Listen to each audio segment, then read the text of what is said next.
বসুকে ফেলে পেটাতাম। হঠাৎ করে ব্রাত্য বসুকে নিয়ে কি বলে ফেললেন অর্জুন সিং। অর্জুনের হুঙ্কারে তোলপাড় রাজ্য রাজনীতি, কাউকেই তোয়াক্কা করেন না অর্জুন সিং।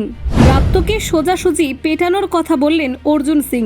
এদিকে অর্জুনকে পাল্টা চ্যালেঞ্জ করলেন পার্থ, বললেন ডেট টাইম বলুন, নিয়ে আসবো ব্রাত্যকে। বিধানসভায় থাকলে ব্রাত্যকে পেটাতাম। অর্জুন সিং এর বিস্ফোরক হুঁশিয়ারিতে উত্তপ্ত বঙ্গ রাজনীতি। অর্জুন সিং বনাম ব্রাত্য বসু, বাংলার রাজনীতিতে উঠল নতুন ঝড়। সেনা নিয়ে মন্তব্য ঘিরে অগ্নিগর্ভ রাজনীতি। ব্রাত্যকে দেশদ্রোহী বললেন অর্জুন, তবে এটা সহ্য হলো না পার্থ ভৌমিকের। পাল্টা চ্যালেঞ্জ ছুড়লেন পার্থ ভৌমিক। অর্জুনের ভাষায় শালীনতা সংকট স্পষ্ট। রাজনীতি নাকি হুমকির রাজপথ। বিধানসভা থেকে রাস্তায় তৃণমূল বিজেপির সংঘাতে ফের উত্তাল রাজনীতি। বিজেপি নেতার দাবিতে তুমুল হইচই। চলতি রাজনীতির নতুন তরজা। সেনা, বিধানসভা আর প্রকাশ্য হুমকি। বাংলার রাজনৈতিক পরিস্থিতি ঠিক কোন দিকে এগোচ্ছে দেখুন। রাজ্য রাজনীতিতে ফের বিতর্ক তুঙ্গে। শিক্ষামন্ত্রী ব্রাত্য বসুকে নিয়ে বিস্ফোরক মন্তব্য করলেন বিজেপি নেতা অর্জুন সিং। তার দাবি, তিনি যদি বিধানসভায় উপস্থিত থাকতেন তবে ব্রাত্য বসুকে সেখানেই ফেলে মারধর করতেন। এই মন্তব্য ঘিরে স্বাভাবিকভাবে উত্তাল হয়ে উঠেছে রাজনৈতিক মহল। ঘটনার সূত্রপাত হয় কলকাতার মেয়র রোডে গান্ধী মূর্তির সামনে। তৃণমূল কংগ্রেসের ধর্ণামঞ্চ খোলার অনুমতি দেয় সেনাবাহিনী। এই বিষয়টিকে কেন্দ্র করে মঙ্গলবার বিধানসভায় মুখ খোলেন শিক্ষামন্ত্রী ব্রাত্য বসু। তিনি সেনাবাহিনীর ভূমিকার সমালোচনা করতে গিয়ে বাংলাদেশের মুক্তিযুদ্ধ চলাকালীন 1971 সালে 25শে মার্চ সেনা অভ্যুত্থান এবং বাঙালি নিধনের প্রসঙ্গ টেনে আনেন। ব্রাত্যের এই মন্তব্যকে হাতিয়ার করে তীব্র প্রতিবাদে সরব হয় বিজেপি বিধায়করা।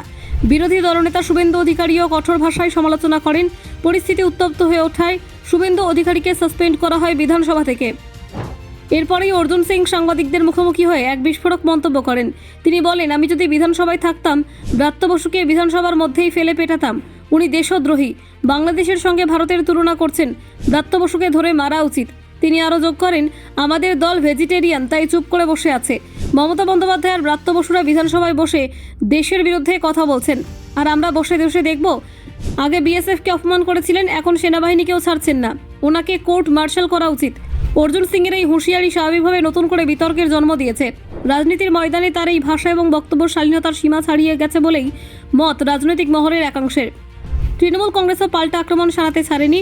ব্যারাকপুরের তৃণমূল সাংসদ পার্থ ভৌমিক অর্জুনকে সরাসরি চ্যালেঞ্জ ছুড়ে দেন। তিনি বলেন, অর্জুন সিং ব্রাত্য বসু সম্পর্কে যে কুৎসিত ভাষায় হুমকি দিয়েছেন, তিনি যেন ডেট আর টাইম জানান। ব্রাত্য বসুকে কোথায় নিয়ে যেতে হবে আমি নিয়ে যাব, গায়ে হাত দিয়ে দেখাক। রাজনৈতিক মহলের প্রশ্ন উঠেছে, এই ধরনের ভাষা ব্যবহার করে জনসমক্ষে হুমকি দেওয়া গণতান্ত্রিক শালীনতার পরিপন্থী কিনা, বিশেষত যখন তা বিধানসভা এবং শিক্ষামন্ত্রীর মতো দায়িত্বশীল পদাধিকারীর প্রসঙ্গে উচ্চারিত হচ্ছে। তৃণমূলের দাবি, বিজেপি নেতাদের মন্তব্য থেকে বোঝা যায় তারা রাজনৈতিক আলোচনায় নয়, হুমকি হিংসার রাজনীতিতে বিশ্বাস করে। অন্যদিকে বিজেপি বলছে সেনাবাহিনী নিয়ে ব্রাত্য বসুর মন্তব্য দেশ বিরোধী এবং নিন্দনীয়।